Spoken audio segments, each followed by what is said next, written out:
तो अब आपके एग्जाम्स को लास्ट 10 to 12 डेज बाकी है और आई एम श्योर आप 110% एफर्ट्स डाल के पढ़ाई कर रहे हो। जब एग्जाम्स नज़दीक आता है तो करने को बहुत कुछ होता है, बहुत कुछ कवर करना होता है, रिवीजन करना होता है, मैराथन लेक्चर देखने होते हैं, अमेंडमेंट्स कवर करने होते हैं। बट ये सब के चक्कर में हम एक बहुत इंपॉर्टेंट चीज़ को मिस कर देते हैं, जो है रिसोर्सेस इश्यूड बाई ICSI। अब हर अटेम्प्ट में ICSI कुछ रिसोर्सेस इश्यू करता है स्टूडेंट्स के लिए, जिससे स्टूडेंट्स का हेल्प होता है एग्जाम क्लियर करने में। बट अनफॉर्चुनेटली बहुत सारे स्टूडेंट्स को उसके बारे में पता नहीं होता, मल्टीपल रिसोर्सेस होते हैं। तो आज ये वीडियो में हम वही देखेंगे कि कौन से ये रिसोर्सेस है और कैसे आपका हेल्प होगा ये रिसोर्सेस से एग्जाम क्लियर करने में। अब आप लॉजिकली सोच के देखो, आपका एग्जाम कौन कंडक्ट करने वाला है, क्वेश्चन पेपर कौन सेट करने वाला है, कौन डिसाइड करेगा कि कौन से टाइप के क्वेश्चन डालने क्वेश्चन पेपर में, ये सारी चीज़ करता है ICSI। और जब ICSI के ऑफिशियल्स बैठेंगे क्वेश्चन पेपर सेट करने के लिए, तो वो कहाँ से क्वेश्चंस लेंगे, क्वेश्चंस वो कहाँ से बोरो करेंगे? वो क्वेश्चंस आते हैं जो रिसोर्सेस है ICSI जो इशू करता है स्टूडेंट्स को ड्यूरिंग द ईयर, वही रिसोर्सेस में से वो क्वेश्चंस पिक करता है। तो आज ये वीडियो में आपको मैं टोटल 6 ऐसे रिसोर्सेज बताऊंगा जो ICSI ने इश्यू किए स्टूडेंट्स के लिए, जिससे आपका हेल्प होगा एग्जाम क्लियर करने में। और ट्रस्ट मी, अगर आपने ये रिसोर्सेज पे ध्यान दे दिया, इसको कवर कर लिया, तो सिर्फ ये रिसोर्सेज के वजह से 50 to 60 मार्क्स आपके बढ़ सकते हैं। ओवरऑल जो आपका टोटल होगा, जो भी आपका ग्रुप का टोटल होगा, जो भी आपका रिजल्ट होगा, उसमें 50 to 60 मार्क्स बढ़ सकते हैं सिर्फ ये रिसोर्सेज की वजह से। इतना इंपॉर्टेंट है ये रिसोर्सेज। और ये वीडियो को एंड तक देखना, क्योंकि जो 6th रिसोर्स, जो लास्ट रिसोर्स मैं आपको बताऊंगा, वो सबसे ज़्यादा इंपॉर्टेंट रिसोर्स है, जो सबसे कम बच्चों को मालूम है ये रिसोर्स के बारे में, और ICSI को भी ये पता है। इसलिए सबसे ज़्यादा वो पर्टिकुलरली यही रिसोर्स पे ध्यान देता है और मोस्टली उसमें से ही क्वेश्चंस आ जाते हैं आपके एग्जाम में। अब टाइम काफ़ी लिमिटेड है और काफ़ी कुछ कवर करना है, इसके लिए सीधा आते वीडियो के टॉपिक पे। सबसे पहला रिसोर्स जो ICSI इश्यू करता है आपके अटेम्प्ट के लिए, हर अटेम्प्ट के लिए बेसिकली, वो है एडिशनल सप्लीमेंट। अब ये एडिशनल सप्लीमेंट क्या होता है? जब आपने लास्ट एग्जाम दिया था या फिर जब ICSI ने लास्ट कोई भी स्टडी मटीरियल इश्यू किया था, अब हमारा जो सिलेबस है वो लॉ बेस्ड है, तो उसमें बहुत सारे लॉस होते हैं, रेगुलेशन होते हैं, जिसमें चेंजेस आते रहते हैं। तो बेसिकली ये अमेंडमेंट्स होते हैं, चेंजेस होते हैं, जो लास्ट जब भी नोट्स इश्यू हुआ है तभी से लेकर अब तक जो भी चेंजेस आए वो इसमें कवर्ड होता है। तो ये आपको ICSI के वेबसाइट पर मिल जाता है। इसके ऊपर आपको सबसे ज़्यादा ध्यान देना है, क्योंकि ये बहुत ज़्यादा इंपॉर्टेंट है। अमेंडमेंट्स बहुत बार एग्जाम में 10, 15, 20 मार्क का पूछ लेता है, पर्टिकुलर पेपर की बात कर रहा हूँ मैं। तो इसके लिए सबसे पहली चीज़ जो आपको कवर करनी है वो है additional supplement issued by ICSI।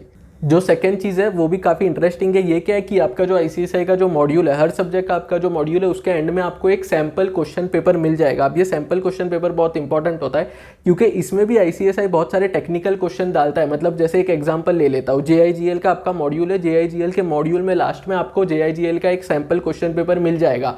उसमें भी आपको ऑब्जर्व करने मिलेगा कि बहुत सारे ट्रिकी क्वेश्चन उसमें ICSI ने डाले हैं। और बहुत बार क्या होता है कि ICSI क्या करता है, उसी में से क्वेश्चन निकाल के आपके जो क्वेश्चन पेपर उसमें दे देता है। ऑब्वियसली एग्जैक्ट सेम नहीं होगा, नाम चेंज कर देगा और नंबर्स वगैरह जो भी उसके अंदर वो चेंज हो जाएगा, प्रोविजन चेंज हो जाएगा।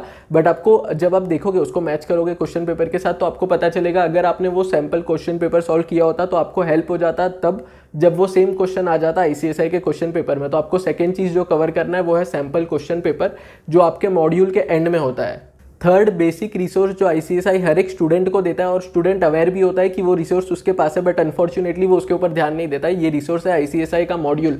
अब बहुत सारे स्टूडेंट्स ऐसे होते हैं जो प्रोफेसर के नोट्स से पढ़ाई करते हैं, खुद के नोट्स से पढ़ाई करते हैं। इसमें कुछ गलत नहीं है, आप प्रोफेसर के नोट्स से पढ़ो, हैंड रिटन नोट्स बनाया तो उसको पढ़ो, बट एटलीस्ट एग्जाम के पहले एक बार आपको एटलीस्ट मॉड्यूल को रीड करना है। क्योंकि आप सोच के देखो, आपका जो क्वेश्चन पेपर बनेगा वो मॉड्यूल में से ही बनेगा। बहुत बार ऐसा होता है एग्जाम देने के बाद जो बच्चे होते हैं, स्टूडेंट्स होते हैं, वो बोलते हैं कि सिलेबस के बाहर से क्वेश्चन पूछता है ICSI, बट ऐसा नहीं होता। वो ICSI मॉड्यूल में से पूछता है, जो आपके जो प्रोफेसर के नोट्स है जो आपने पढ़े थे उसमें कवर नहीं किया था, तो वो सिलेबस के बाहर का नहीं था, आपके प्रोफेसर के नोट्स के बाहर का था। इसके लिए बहुत इंपॉर्टेंट हो जाता है कि जो भी प्रोफेसर के नोट्स से आपने पढ़ा है वो ठीक है, उससे ही आप पढ़ सकते हो, कंटिन्यू कर सकते हो, बट उसके बाद एक बार मॉड्यूल रीड करो टू मेक श्योर कि ऐसा कोई क्वेश्चन या फिर ऐसा कोई टॉपिक है जो वो मॉड्यूल में या जो आपके प्रोफेसर ने कवर नहीं किया, तो एटलीस्ट आप मॉड्यूल रीड कर रहे हो तो वो कवर हो जाएगा।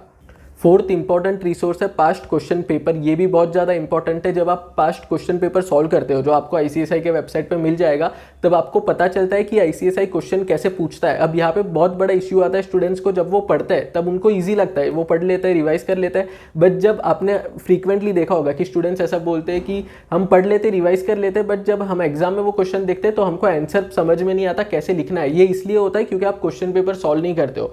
जब आप देखते हो, जब आप कोई भी चीज़ पढ़ते हो, फिर उसको रिवाइज करते हो, फिर जब आप देखते हो कि क्वेश्चन पेपर में वो कैसे टाइप से पूछ रहा है, तब आपको आइडिया आता है कि सॉल्व कैसे करना है। तो ये आपको प्रैक्टिस करना पड़ेगा, क्वेश्चन पेपर सॉल्व करना पड़ेगा, तब आपको पता चलेगा जो टॉपिक की हमने पढ़ाई की है, रिवीजन किया है, उसको डायरेक्टली नहीं पूछेगा आईसीएसआई, उसको केस लॉ में आपको घुमा के फिरा के पूछेगा एक क्वेश्चन बड़ा केस स्टडी बना के। तो ये आपको तब पता चलेगा जब आप क्वेश्चन पेपर सॉल्व करोगे। तो बहुत ज़्यादा इंपॉर्टेंट हो जाता है कि आप पिछले 2-3 टर्म के क्वेश्चन पेपर, मिनिमम बोल रहा हूँ, ज़्यादा टाइम है तो आप ज़्यादा भी सॉल्व कर सकते हो, बट मिनिमम आपको लास्ट 2-3 टर्म के क्वेश्चन पेपर सॉल्व करना है। फिफ्थ इंपॉर्टेंट रिसोर्स जो आईसीएसआई आपको देता है वो है आईसीएसआई का गाइडलाइन आंसर। अब ये गाइडलाइन आंसर सिंपल लैंग्वेज में क्या है, जो क्वेश्चन पेपर आपका आया था एग्जाम में पिछले टर्म्स का, उसका आंसर एज पर आईसीएसआई।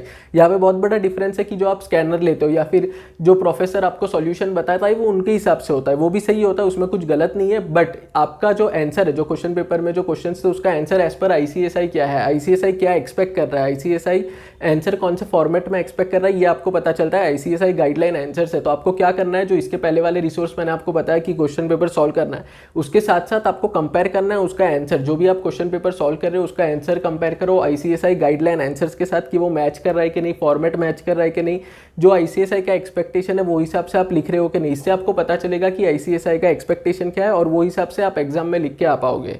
अब जो सिक्स्थ इंपॉर्टेंट रिसोर्स है जो मैंने आपको स्टार्ट में बताया था वीडियो के, वो है मॉडल क्वेश्चन पेपर। ये अलग से आईसीएसआई ने अपने वेबसाइट पे अपलोड किया हुआ है। अगर आप आईसीएसआई के वेबसाइट पे जाओगे, एकेडमिक्स वाले सेक्शन में आप सिलेबस सिलेक्ट करोगे, फिर वहाँ पे आपको मॉडल क्वेश्चन पेपर मिल जाएगा। अब मैंने वीडियो के स्टार्टिंग में भी एक और एक पॉइंट बताया था, सैम्पल क्वेश्चन पेपर जो मॉड्यूल के एंड में होता है वो अलग है और मॉडल क्वेश्चन पेपर अलग है।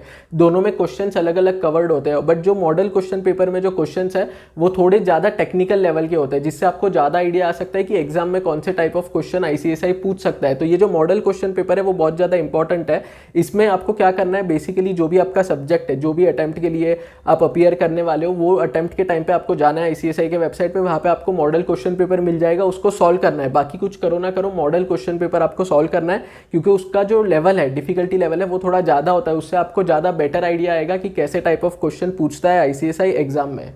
और चांसेस काफ़ी ज़्यादा है कि ये मॉडल क्वेश्चन पेपर में से ही कोई क्वेश्चन उठा के आईसीएसआई आपके क्वेश्चन पेपर में डाल दे, बस वो नाम चेंज करेगा। जैसे मैंने आपको ऑलरेडी बताया, नाम चेंज हो जाता है, उसमें कंपनी का नाम चेंज हो जाता है, जो पार्टी से उसका नाम चेंज होता है, प्रोविजन में 1-2 चीज़ आईसीएसआई और ऐड कर देता है to make it more complicated, but at the end of the day जो प्रोविजन बेस्ड क्वेश्चन होता है वो सेम आ जाता है क्वेश्चन पेपर में बहुत बार। इसलिए बहुत इंपॉर्टेंट है कि आप ये वीडियो देखने के बाद जो भी मॉडल क्वेश्चन पेपर आईसीएसआई के वेबसाइट पर अवेलेबल है उसको डाउनलोड कर दो और उसको सॉल्व करो।